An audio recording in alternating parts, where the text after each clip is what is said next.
I'm م.هۆگر, a chemistry teacher at Zhyar High School for both Kurdish and English system.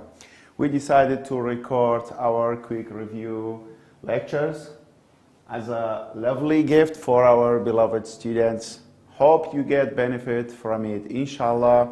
If we have enough time, we have a plan to do that for whole of the book. I mean whole of the course of grade 12 of chemistry. For today, as a first lecture, immediately we will start from chapter 1, section 1. Okay, chapter 1, section 1, it will start with some informations that we get from our previous grades, especially grade 10. Hopefully you remember that when we learned the classification of matter. So let's make the classification of matter quickly, because of actually it's not important to stay here for a long time. We will learn each of them one by one in detail, but in the next slides.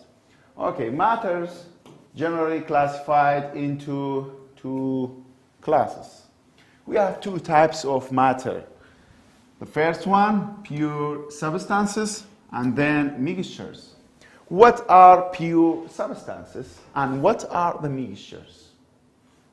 We have almost some idea about pure substances. There are two classes of pure substances. We have further classifications of pure substances, which are elements and compounds. Elements, we know that, consists of a single type of the atom, such as if we take any individual components in the periodic table, which contains 118 squares, starts from the hydrogen with atomic number 1 and ends with the organism, which is OG118 atomic number. Such as chlorine, oxygen, nitrogen, aluminum, hydrogen, until 118, which is OG chemical symbol. So we know that element consists of a single type of the atom, and what will happen if we combine two or more elements together, such as let's combine chlorine and sodium together by chemically. Okay, this is the condition of the compound when we mix two elements together, but they should form a chemical bond together. For example, NaCl. We can see that it consists from Na and Cl. So there are two elements. We call that kind of substances compound. So what's compound? Compound is a pure substance, consists more than a single type of the atom. For example, NaCl, H2O, and sucrose contains 3 atoms, and we have even 4 and sometimes 5. Okay, so we will learn about pure substances just superficially. Elements and compounds, we know each of them. But the point is that it starts from here. What are the mixtures? We have further classifications of the mixtures. What are the mixtures? Look, we have two types of mixtures, homogeneous and heterogeneous mixture. Homogeneous, there's another name for homogeneous, which is called solutions.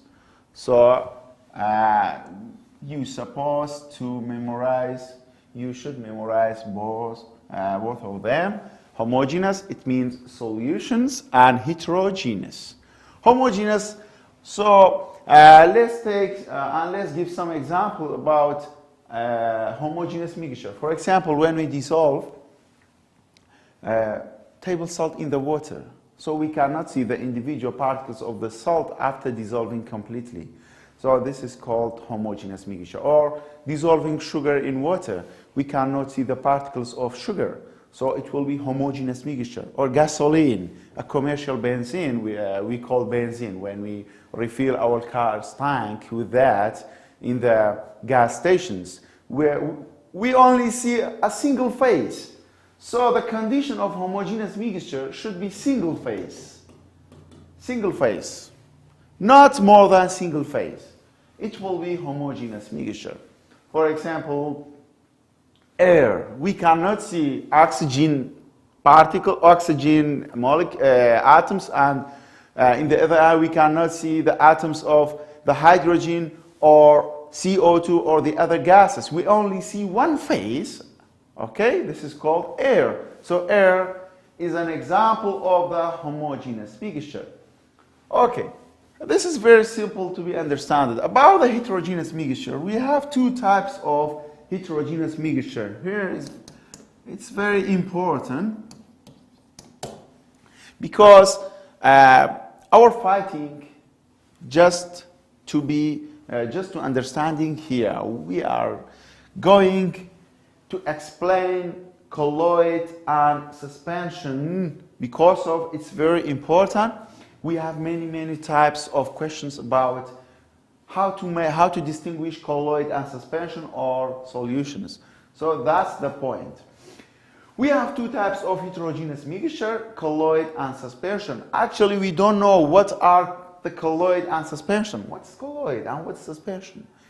So, to answering that kind of question, we have to study the property of each of them in a single table. And then we were going to compare the property of them, and then we can decide what type of mixture becomes a colloid, what type of mixture becomes a suspension. But for now, let's take some example. For example, clouds and clay, mist, milk, fume, and spray cheese. So what's the point for those examples to be a colloid, and for suspension, sand in water, orange juice, and muddy water? Well, there's a point. Write that from now on. In suspension, we have a precipitate. We have a precipitation, or particles settle out. Let's put some sand in a glass of water. What will be your observation? Immediately you will see the particles of sand going to settle out to the bottom of the jar as a precipitate. So, oh, this is suspension. Okay? This is more than a single phase. There's a solid and liquid, so it's not homogeneous mixture. Okay? And the point is that it's a colloid or suspension. Oh, because of there's a suspension, so it will be a there's a precipitate, it will be a suspension, excuse me. Okay, for now, this is just for general information. We will learn each of them in detail. So be patient until we will reach there. Now let's make an explanation for homogeneous and heterogeneous mixture. Homogeneous mixture is a solution that has equal proportion of its components throughout any given sample. So what does it mean, that phrases? For example, when we make a sugar-water solution, okay? We just prepared a glass that contains a sugar dissolved in the water. So let's take a sip. You feel a sweet, okay? Sweet taste. And then take another sip. You will feel the same taste or different taste. Of course, same taste. Or let's take an example. This is a glass contains dissolved sugar in water. Sugar in water.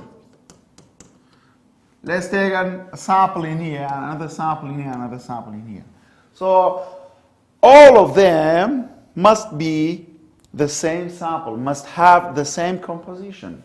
Okay? So it will be a homogeneous mixture. But if we dissolve a sand in water, this is water, and let's put some sand. So immediately you will see the particles of sand that collected to the bottom of the jar as a precipitate, or particles settle out. So let's take a sample in here and take another sample in here. In here mostly are water, but in here mostly sand. So we cannot say both samples are the same sample and have the same composition. So it's heterogeneous mixture. For heterogeneous mixture, so the component whose proportion vary throughout any given sample. That means we have a various composition after taking any sample. But for homogeneous mixture, we will have the same sample. We will have the same composition, excuse me, not the same, not vary composition. Well, milk and soil are the example of heterogeneous mixture because of, let's take a sample of milk under a microscopic. We can see that the oil droplet and the calcium protein for milk, they have a different size.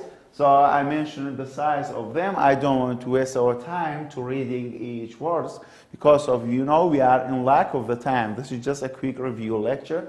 But let's take a look at that picture. We cannot say it's homogeneous mixture because we have a particle in here. We have a big particle in here. We have a smaller in here. We don't have any particle in here. So this is very composition.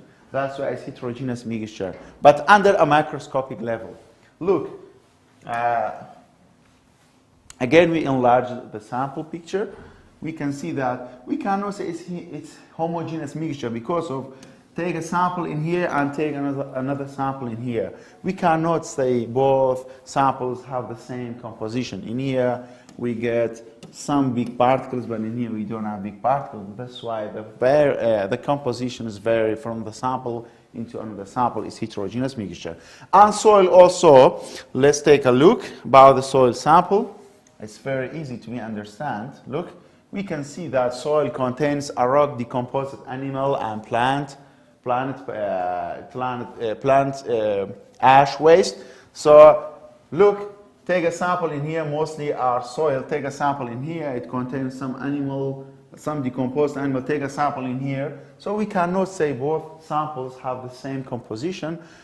So that's why it's a heterogeneous mixture. So heterogeneous mixture, if we take two samples, the composition must be changed from the sample into another sample. But in homogeneous mixture, no. From the first sample till the end should have the same composition. Okay, but actually there's a point when we're going to write the formula for the compounds, we should mention something which is a physical state. Look, we have NaCl. NaCl, okay? NaCl, we know that this is compound and it's pure substance. Consists two individual atoms that bonded together, which are chlorine and sodium atom. Look, what will happen if you write solid? It means we have a bottle and it contains some solid salt. It's pure substance. But what will happen if you write aqueous from the below? It means we just mix it, NaCl with H2O, so it will not be a pure substance. In that case, it will be a mixture. But what kind of mixture? Homogeneous mixture, solution. Or we have sugar, C6H12O6. Solid, yeah, it's pure substance. This is only sugar. But what will happen if you write aqueous? Oh, this is sugar in water. It's a mixture. What kind of mixture? Homogeneous or heterogeneous? Homogeneous mixture. So, which of the following substances is a homogeneous mixture? Which of the following substances is a homogeneous mixture? Well, this is NaCl plus H2O. So it's homogeneous mixture. We know that when we dissolve a salt in water, we will see only a single phase. And if we take a different samples, it should have the same composition. About sugar solid, no, it's pure substance. This is pure substance and this is pure substance. So the right answer is A. Which of the following is a homogeneous mixture? Or which of the following is a mixture? The answer of A. A is a homogeneous mixture.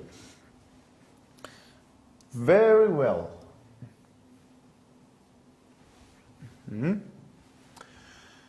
Well, now let's compare the properties of the suspension, colloid, and solution. This is very important table, and we can use that table to answering many questions, especially the last point. The last point is our main aim. It's our main goal. It's very important. Well, first of all, we know that colloid and suspension are heterogeneous mixture. Heterogeneous mixture, heterogeneous mixture. But what about solution? Oh, solution is a nickname of homogeneous mixture. Oh, I have seen that solution, it was a nickname of homogeneous mixture. So this is homogeneous, they are heterogeneous mixture.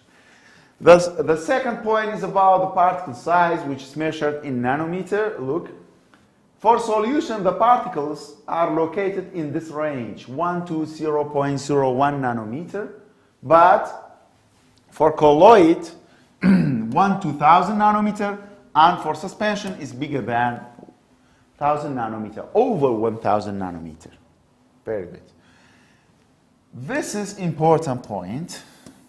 Look, in solution, when we dissolve a small amount of salt in water, can we see particles settle out, or we cannot see any particles of sugar that going to be settled out or going to be precipitate?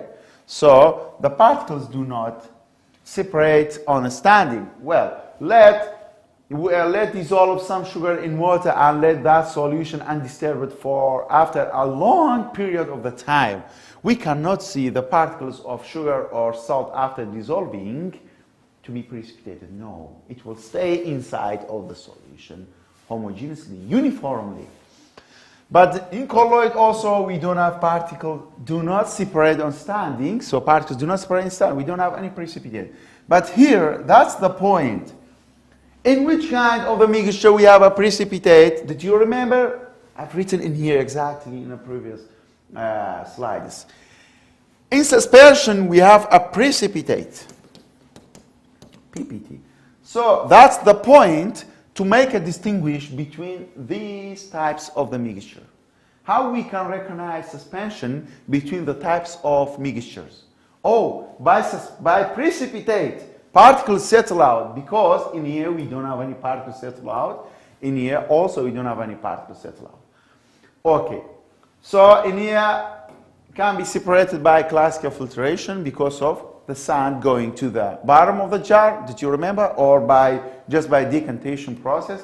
So the particles can be separated by filtration, but in here and in here we don't have any things like that. Filtration is out of order, is not useful to making a separation for the components in a solution and colloid. So look, they are common in these properties. Particle not precipitate, not precipitate. No filtration, no filtration. So how we can make a distinguish between colloid and solution? Okay, we are sure we know how to make a distinguish between suspension and the others. We know how to recognize suspension. By what? By precipitate. But how we can make a distinguish between colloid and solution? Look, scatters light, colloid scatters light, but solution do not scatter light. This is called Tyndall effect. So a Tyndall effect is used to make a distinguish between colloid and suspension. It will have a positive response for colloid, but for solution, no. Okay? So how we can make a distinguish between colloid and solution? Using Tyndall effect. Colloid scattering light, scatters light, Tyndall effect, but for solution, no, we don't have any scattering of light because of the particles are so small, so they cannot glow when they expose the light. But in here, particles are not so large to be precipitated and are not so small to be dissolved. They just suspend throughout the solution as a cloudy, okay? As a cloudy. For example, fume. Fume cannot precipitate, okay, and cannot be dissolved in the air. But we know there's a fume because of the particles smaller than suspension to be precipitate and bigger than solution's particle to be dissolved. So that's why they can glow when they expose to the light. Okay. Solutions we know is homogeneous mixture, suspension are heterogeneous mixture, colloids are heterogeneous mixture, we know that. So let's answer some question. Look, choose the one that's a mixture. Solution we know it's homogeneous mixture, but because of the question did not mention it, homogeneous or heterogeneous, it just asked it generally, choose the one that's a mixture. Well, it doesn't matter if that's a heterogeneous or homogeneous mixture. So solution is the right answer. Suspension also is a heterogeneous mixture, but it's mixture, so this is the right answer. Oh, colloid also is the right answer. So what will be your expectation? The answer of D should be all of them. Oh, all of them. So the right answer is D. D is the right answer. Right answer. This is correct. One of the following is a homogeneous mixture. Look, in this case, we should concern only with the homogeneous mixture. This is true that suspension and colloid and solution are a mixture, but which of them is a homogeneous mixture? Okay, surely solution is a nickname of homogeneous mixture. So what about the answer all of them? No, the answer of all of them, it will be correct if we erase, if we delete the word of homogeneous, because of all of them are mixture. So this is heterogeneous, but this is homogeneous. The right answer is A. A is the right answer.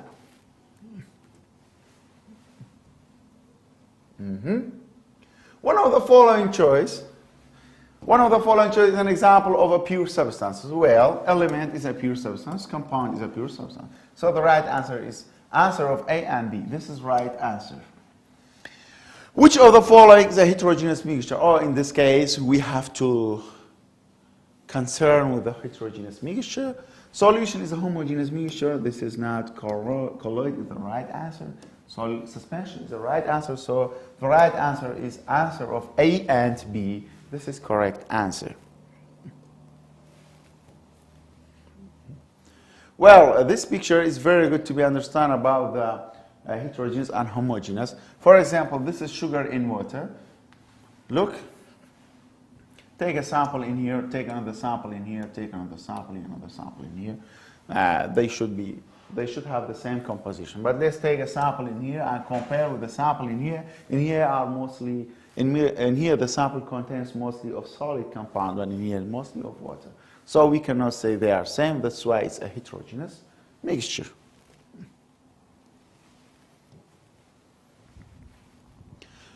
Okay, now we have to study the solutions. What's the solution and what's the components of the solution?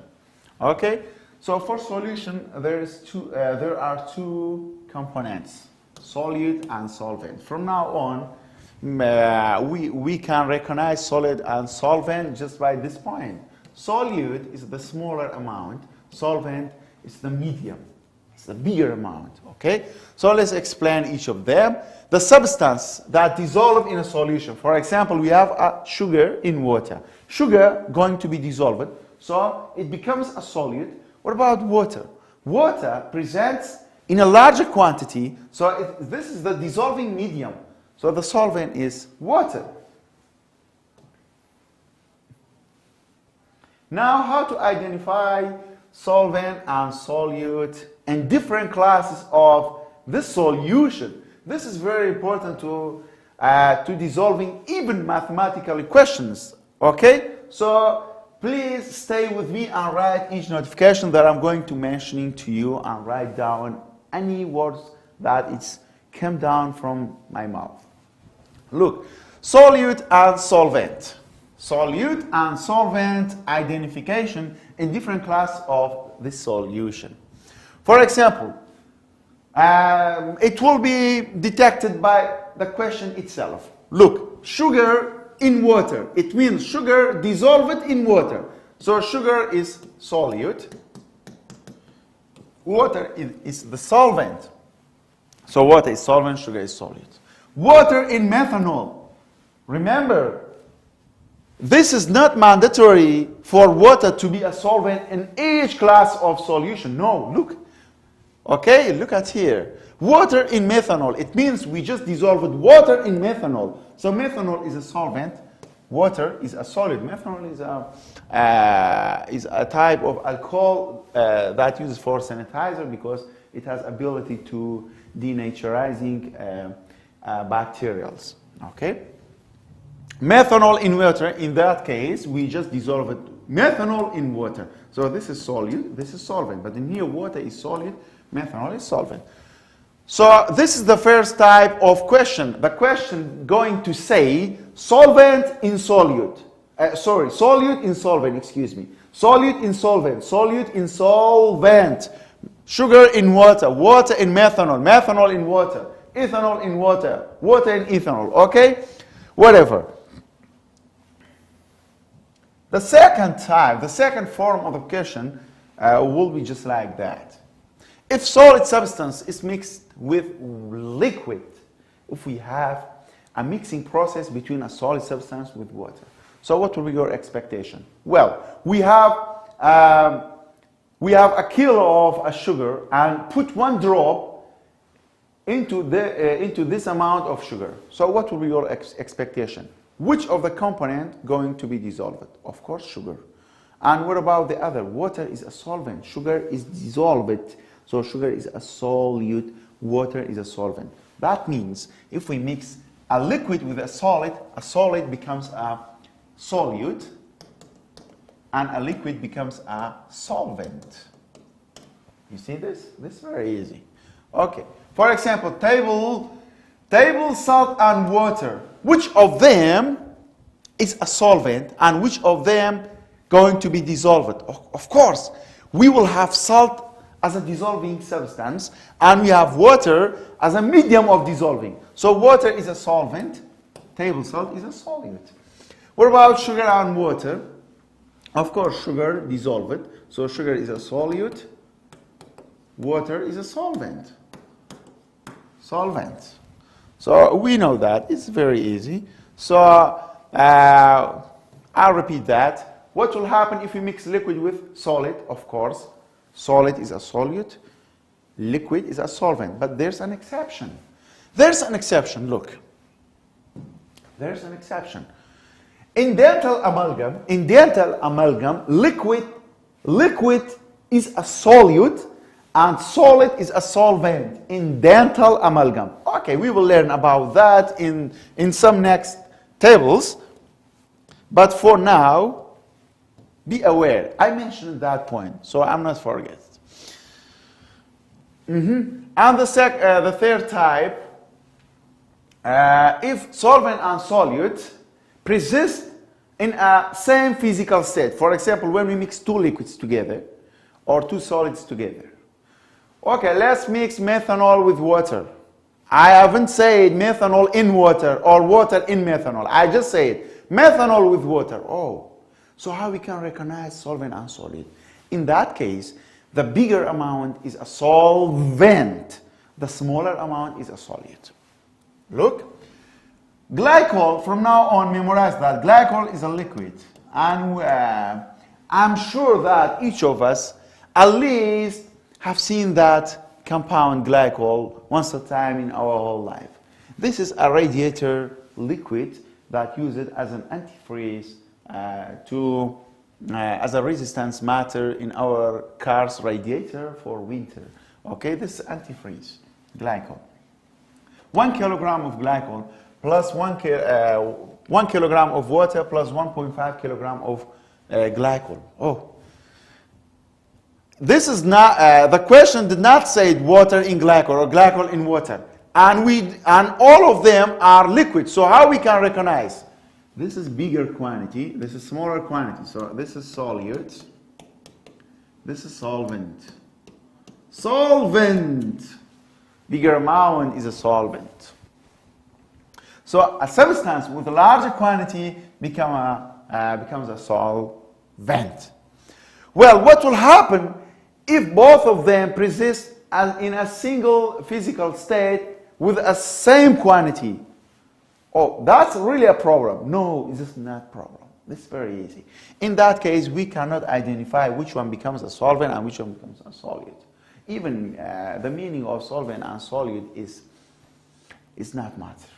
Become meaningless. The words of solvent and solid become meaningless or less relevant. So, for example, well, let's take an example. Let's give an example. Look, 50 kilogram of ethanol plus 50 kilogram of water. Identify the solvent and solute.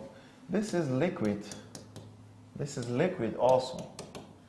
Oh, both are liquid. Both have the same quantity. So in that case, we cannot identify. Okay? Solvent and solid is meaningless. Less relevant for that kind of mixture.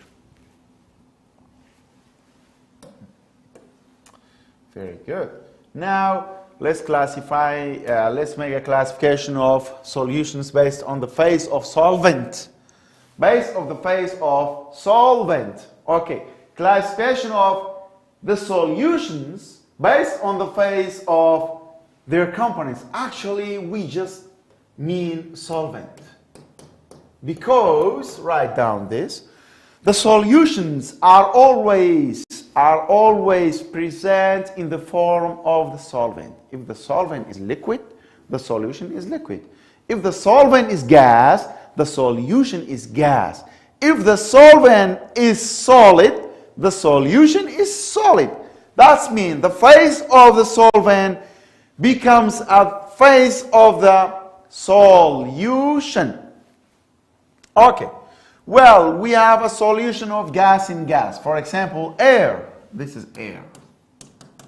In air, nitrogen is 79% and oxygen is 29%. So, nitrogen is a solvent, oxygen is a solute. Because of the solvent is gas, so the solution is gas. Look, in here, this is gas solution. So, give an example of a gas solution. For example, oxygen in water, teacher. Oxygen in water. Oh, sorry, oxygen in nitrogen. Oxygen in nitrogen.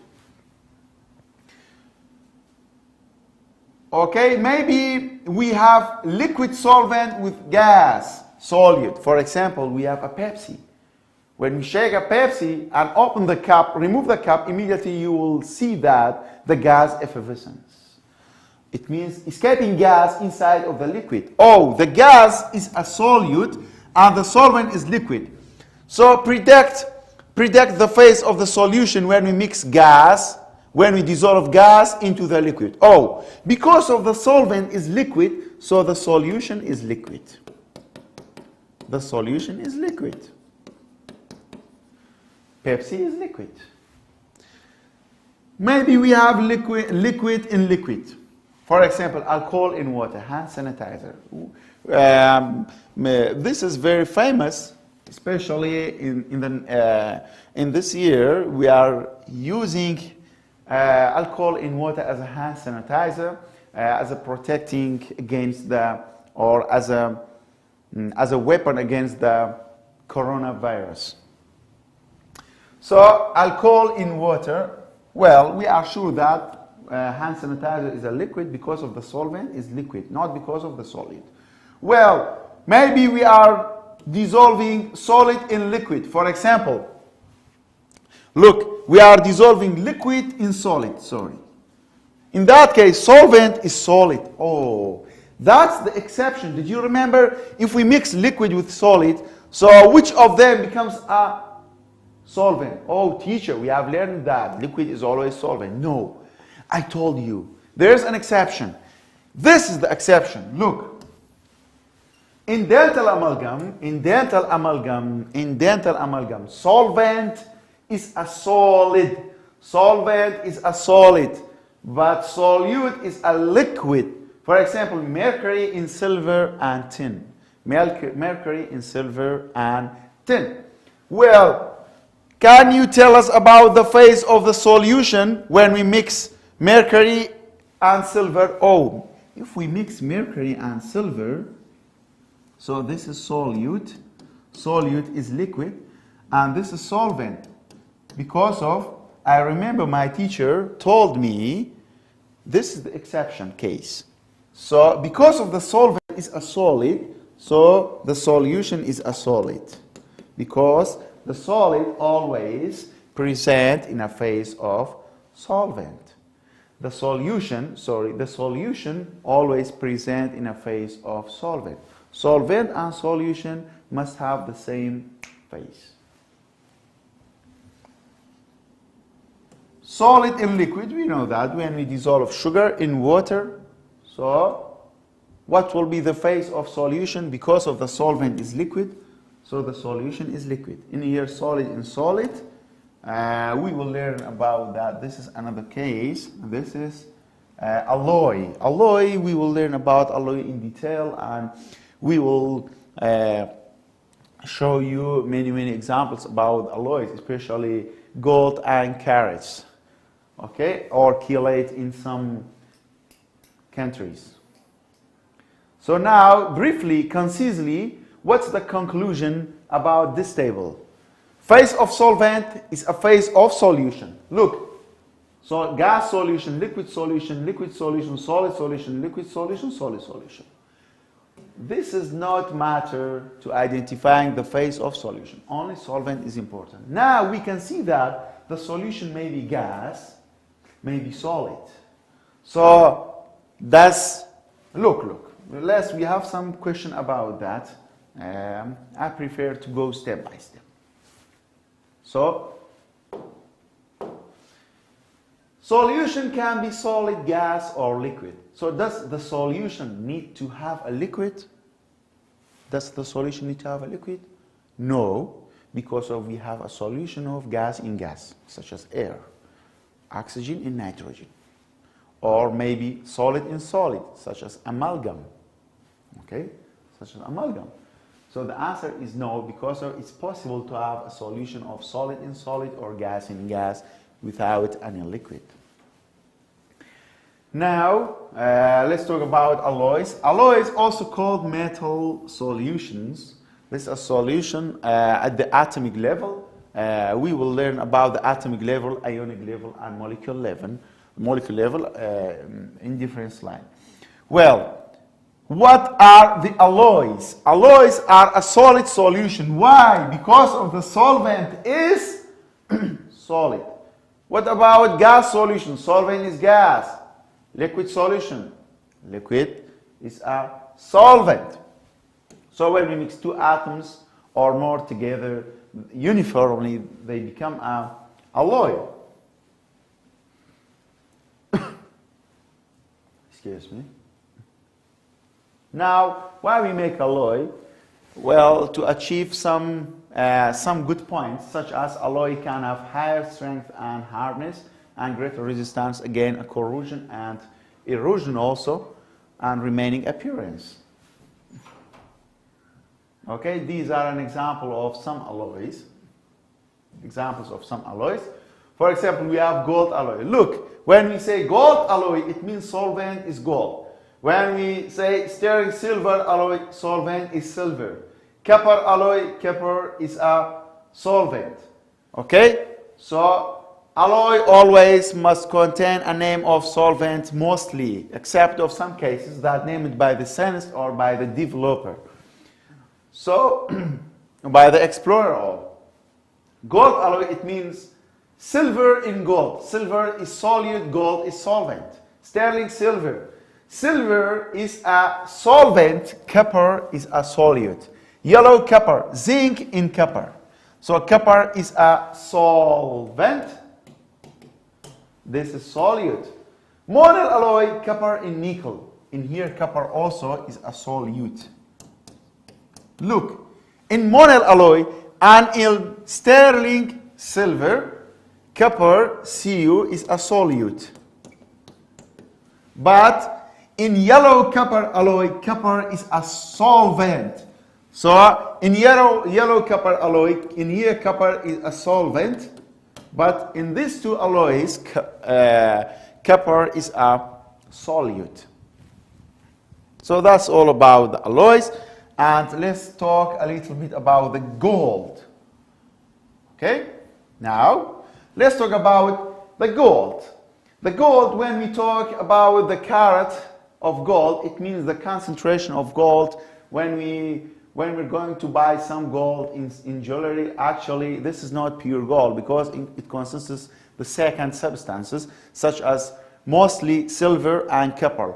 Well, in the markets there are two types of golds: white gold and red gold. Actually, when we say white gold, it's not totally white, and when we say red gold, it's not totally red.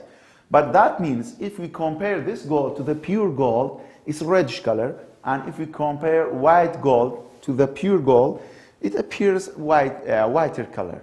So why this is red, why this is white? Because of in here, red gold, I'm talking about red gold, gold is mixed with a copper. But in white gold, gold is mixed with silver. This is just for information. Now, why we make a gold alloy? Why we mix gold alloy? Gold is a very valuable substance.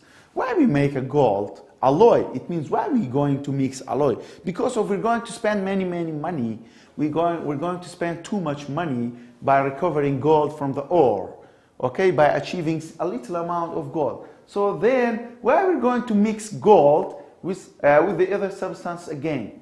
Why? Because of pure gold is too soft. Okay, it's too soft. It's not good to be used in jewelry. Because of in jewelry, we have to make many small things, catch, latch, and then fitting them together with our fingers. Actually, it's not good. It ain't good to using pure gold because of it's too soft, and it's not possible to do that with pure gold because we need more hardness. Well, concisely, pure gold is too soft. It's not good to be used. So that's why we should alloy pure gold with silver and copper to increasing the hardness and using as a ring, as a necklace, as the other things of accessories. So gold 24 karat is 100% of gold AU. Okay, this is not mixture, but gold 12, 40, 20, 80 carat or karat are homogeneous mixture because of we can see only a yellow color, a gold color. We cannot see a color of silver particles or copper particles. We only see one color. That's why it's homogeneous mixture. So let's find out how to calculate the ratio of gold based on the carat. We have this equation. Look, we have this equation. The percentage of gold is equal to carat divided by 24 times 200. For example, gold 24 carat, 24 divided by 24 times 200 is equal to 100%. So AU is a pure substance in. So what about gold 24 carat is a pure substance because of it's made of 100% of gold. There's no other substance. Gold 21 carat divided by 24 times 200 is equal to 87% of AU because of it's bigger than 50%. So gold is a solvent in here. Gold is a solvent and the solid is silver or copper. Or gold 40 carat. I don't know why it came. Okay. Gold 14 carat. 40 divided by 24 times 200 is 58.3% of gold. So this is more than 50%. That means in here gold also is a solvent and the solid is silver or copper, whatever. Gold 12 carat is equal to 50% of gold and 50% of the others. So we cannot identify solvent and solid, because of the amount of them are equal, 50 by 50. So now we know that. What carat of gold is a pure substance? 24 carat, okay? This is 100% of gold. And the others are homogeneous mixture. In 21 and 40, gold is a solvent. But in 12, we cannot identify solvent and solute. Okay, so these are about these points that I explained. Now, let's classify solution according to the base of the particles. Actually, we will understand about that when we learn chapter 2 mainly, okay? So we have three types of the solutions at the molecule level, at the ionic level, and at the atomic level. At the atomic level, for example, alloy, it means we are going to just arrange AU beside of AG. Atom beside of the atom. Atom beside of the atom. So this is solution at the atomic level.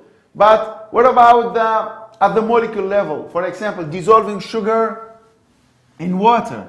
This is sugar, cis H12O6 beside of H2O, and repeating this consequence again. So it will be molecule beside of the molecule. So sugar in water is a solution at the atomic level. Look, non-electrolyte solutions are a solution at the molecule level, molecule level. And we will learn about that in section 2. And NaCl in water will be a solution at the ionic level because of Na produces Na plus Cl plus beside of each other, ion beside of the ion, so it will be ionic level. Alloy and dental amalgam are the solution at the atomic level. Okay, did you remember I told you how we can make a distinguish between types of mixture? How we can make distinguish between types of mixture.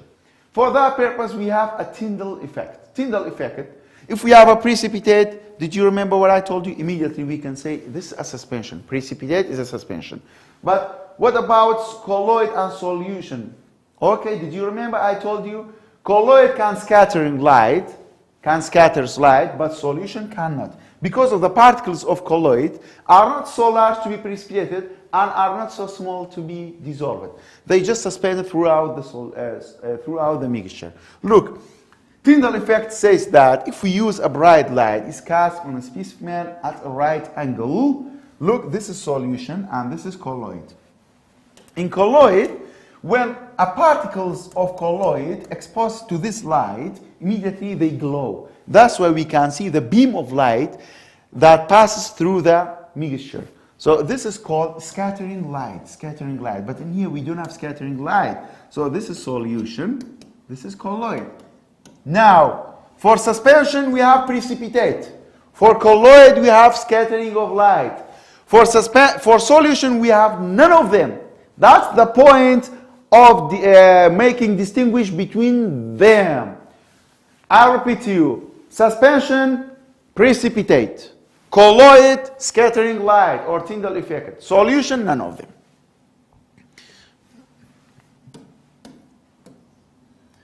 I don't like to talk about Brownian motion. As I told you, this is quick review, and this is about the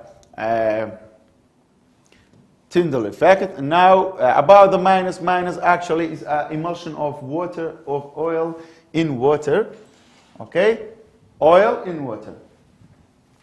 But using egg yolk as an emulsifying agent to keeping oil droplet inside of the solution dispersed.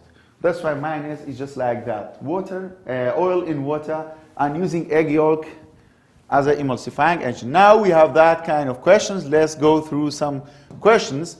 Any mixture that particles remain dispersed, it means colloid, because this is dispersed is related to a colloid. Tyndall effect is used to make a distinguish between what? Liquid and gas? No. Colloid and suspension? No. Precipitate is used to make a distinguish between colloid and suspension. So the right answer is solution and colloid can be different from each other using Tyndall effect because of colloid has the potential, has the ability to scattering light. Well, we have these two tables as a last question, okay? We're going to answer each of them quickly. We only need some minutes, okay? For example, we have some examples. This is number 1, number 2, number 3, number 4, okay? Look, how we can make or how we can identify that it's a solution or colloid or suspension, okay? We just need two things. Suspension, precipitate first of all, precipitate. Then, after precipitate, scattering of light. Only we need these two informations. Only, look, color, cloudy, it's not important. Particles settle out, it means precipitate, and Tyndall effect. We only need these two information. It should be first one and it should be second one. So the priority, the first priority is particles settle out. Look, we have a sample, there's no any particles settle out. It means it's not a suspension.